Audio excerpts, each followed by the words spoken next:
monde des adultes, c'est le vôtre, c'est mon monde à moi, c'est le vôtre, le vôtre, le vôtre, et votre monde intérieur qui est fait de plusieurs mondes, votre monde imaginatif, votre monde secret, votre monde cellulaire, votre monde organique. Nous sommes faits de plein de mondes. Alors un jour, je me suis rendu compte que tous mes mondes à moi, déjà j'avais du mal à les coordonner, et qu'en étant avec quelqu'un d'autre, en étant en couple, il fallait que je coordonne mes propres mondes avec les mondes de l'autre, en tant qu'entité, qui lui aussi est plein de mondes à l'intérieur, que mon monde puis son monde, ça formait un autre monde qu'on appelait le couple, et que ce couple était confronté à d'autres couples. Dans un monde où il y a toujours plein de mondes, monde littéraire, monde financier, monde sportif, monde scientifique, oh là là. Je me suis dit qu'il y avait beaucoup trop de monde dans ce putain de monde. Et j'ai essayé de comprendre comment fonctionnait cet ensemble absolument incohérent. Et j'ai fait un essai. Alors un essai, ça porte bien son nom, c'est un essai. Je ne sais pas s'il est réussi, mais c'est un essai. Il porte sur le relationnel. Alors là, pareil, il est très construit. Techniquement, il est très construit, ça ne se voit pas. Alors je le dis, parce que je suis quand même fière de ce travail. Et là, j'ai pris une forme duelle. Donc c'est déjà il et elle. C'est une forme duelle, l'un et l'autre. Et en plus, ça fonctionne toujours du dehors au dedans et du dedans vers le dehors. Parce que c'est le fond de nos fonctionnements relationnels dans nos pays dits civilisés, bien sûr. On est bien d'accord là-dessus. Je parle que pour notre monde occidental assez riche, on dira, même si on y est pauvre. Donc ce fonctionnement duel, je l'ai décortiqué à l'intérieur de chacun, je démontre comment cela fonctionne, en prenant la référence de Thomas Bernard, je ne sais pas si vous connaissez, c'est un auteur, j'avais beaucoup aimé son écriture, qui est très répétitive.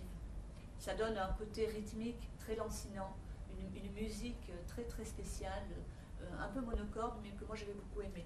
Donc moi je ne vais pas dans ce sens complètement, parce que vous voyez, il est très rapide, je suis quelqu'un, vous avez remarqué, je suis énergique, donc je n'aime pas décrire une porte pendant 3 heures, donc j'aime bien quand c'est rapide.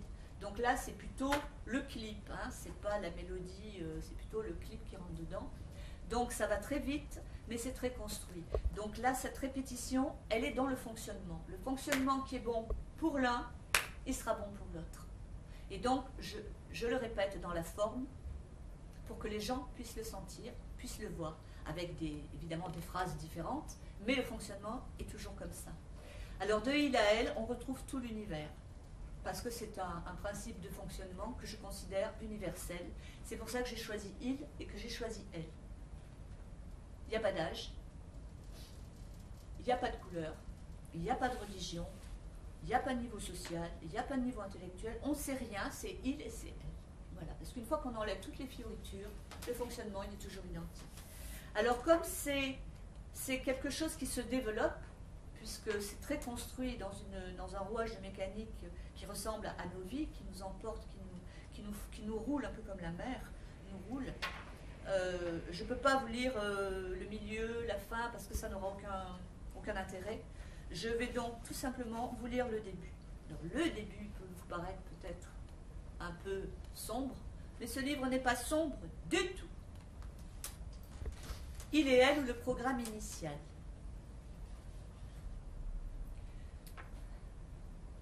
Au commencement était le monde, il et elle. Comme une fresque posée sous la coupole des cieux, l'humanité naquit d'un aiguillage supposé dans l'espace-temps. Que faire d'autre que supposer? Nous y étions tous, enchaînés à la vie universelle par le chromosome originel. De la première amibe au tout dernier trou noir, chacun a posé sa griffe, son museau, sa nageoire. Chacun a tué l'autre, l'a gobé, respiré, dévoré. Au commencement. On le sait sans le croire, on le croit sans savoir. C'est la marche du temps qui pousse les neurones, jamais l'inverse. dans cette fresque teintée de couleurs disparates, de cimes et de gouffres, de sables et de sang, il et elle ont tenté d'insérer leur présence. Souvenez-vous, c'était au commencement. Comment ça, vous avez oublié? Impossible. C'est impossible. La preuve, maintenant, est le monde, il et elle. Comme une fresque posée sous la coupole des cieux, l'humanité vit d'un aiguillage supposé dans l'espace-temps. Que faire d'autre que supposer? Nous y sommes tous, enchaînés à la vie universelle par le chromosome originel, de la première amibe au tout dernier trou noir. Chacun pose sa griffe, son museau, sa nageoire. Chacun tue l'autre, le gobe, le respire ou le dévore. Maintenant, à ce jeu. Dedans, dans l'atmosphère plate de leur rôle figé, les murs semblaient vidés d'une absence apparente. Ils offraient leur façade comme on offre un visage incrusté de présence quand la pensée s'endort ou déserte les lieux. Les pièces s'étiraient tel un rideau froissé, fatigué de suspendre à la tringle des ans les raideurs d'un décor qui ne soutenait rien. Pas même cette table, ce lit ou ce placard qui paraissait s'ouvrir en une déchirure édentée et meurtrie. Pas même un bibelot rescapé d'une guerre qui trônait dérisoire sur un rebond quelconque. Elle allait, elle venait, chez elle, dans ce cadre arasé et poli, au compte-gouttes des jours, à rebrousse-poil de son identité. La planification des détails, l'uniformité de l'ensemble, imprégnaient son univers d'une certitude apaisante. La permanence du dedans contre la mouvance du dehors. Elle allait, elle venait, dans sa maison. L'existence de l'une ne prédominait pas sur l'autre. Elle s'interpénétrait d'une même abstraction. Il traversait parfois son univers fragile, mais ne comprenait pas. Il s'en moquait, il passait par hasard, surgissant dans son jeu comme un pion étranger qui contemple surpris avant de quitter la case pour mieux réintégrer la sienne. Ils croisaient leurs deux mondes sur la même surface sans jamais se heurter, sans même se frôler, comme si de mystérieux fils tramaient en silence la rigidité de chaque trajectoire. Pour lui, la maison était là, animale sur son territoire. Il acceptait les lieux par la reconnaissance de sa propriété. Ici, rien d'étranger. Chaque marque, chaque griffe, chaque odeur ne témoignait que de sa présence, ne dégageait que son image. Ici, il se réconfortait par son propre confort. Il se perpétuait dans sa continuité. Ici, l'autre était exclu, et avec lui, toute différence.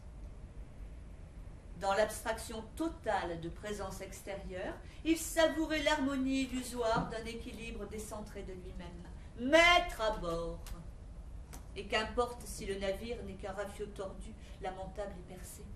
Qu'importe si les rats rongent déjà la cale, il larguait les amarres selon son bon vouloir, tenait le gouvernail d'une main assurée, de bâbord à tribord, il naviguait immense, enfin reconnu aux yeux absents de tous.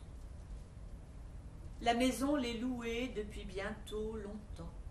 Elle contemplait leur vide et leur crise soudaine qui déchiraient par mouvements cycliques la routine des jours. Eux et la maison et le reste du monde. Partout sur cette terre arrondie de cassures, les restes de chacun se séparent du reste des autres en petits tronçons de rideaux naphtalisés.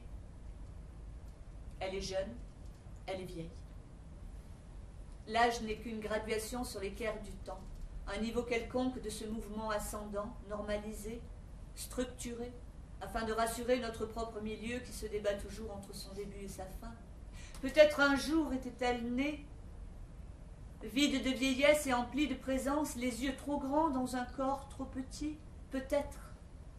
Mais aujourd'hui, son corps trop grand gesticulait sur un temps sans âge dans ses yeux si petits.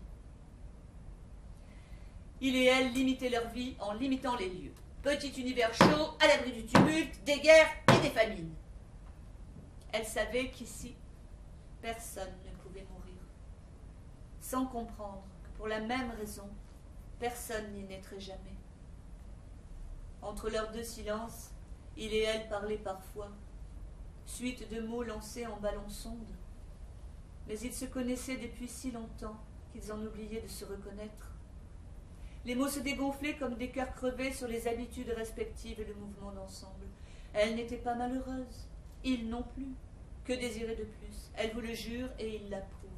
Ils vivaient aisément au sein de l'univers, le leur. Il y avait dedans, il y avait dehors. Et entre les deux, un point précis de ballottage. À quel moment la rencontre avait-elle cessé? Ils cherchaient parfois au fond de leur mémoire, et puis ils oubliaient, comme on oublie les gestes et les mots qui dérangent, comme on oublie les autres qui vivent une autre vie sous une autre peau, pour s'oublier soi-même et noyer dans le flou d'un ensemble imparfait la précision meurtrière du détail. Que faisaient-ils, elles, de leur vie, de leur temps, de leur nuit? Qui sont-ils seulement? Sont-ils? Elle, regardez-la bouger, nettoyer ou sortir, parler, sourire ou crever en silence, dans l'absence de mots qui ont fui il y a déjà si longtemps. Regardez donc sa survivance qui s'effiloche au moindre accroc. Entre ses peurs qui s'accumulent et son cerveau qui s'atrophie, reste-t-il encore une place pour l'existence? Il, regardez-le bouger, respirer, bourdonner, vibrer de mille rages pour ce qu'il a raté, vomir tout l'univers pour ce qu'il a souffert, gémir sans un seul mot d'un manque au creux du cœur, qu'il compense tout seul d'un surplus du bas-ventre. Il et elle peuplent la terre d'un cri démentiel, incohérent et inhumain, qui désarticule ses racines éperdues sur toutes les prisons instaurées. De quoi souffres-tu? Où as-tu mal? A-t-on brûlé ta peau? Arraché tes ongles? A-t-on broyé tes os comme il se fait partout aux quatre coins du monde? Alors, elle ne regarde pas. Il ne veut pas entendre. Ailleurs n'est pas ici, et les autres sont toujours ailleurs. Elle tire les rideaux. Il va pisser. Voilà, c'est la structure. C'était dedans. Donc, je vous l'ai dit, je l'ai construit en dedans, que ce soit le dedans de la maison, le dedans de nous-mêmes. Après le dehors de la maison, avec les autres, avec le travail, avec les invitations. Il est construit sur cette forme et toujours vous retrouverez cette structure. Elle revient immanquablement. Voilà. C'était Il et elle, mon petit programme initial.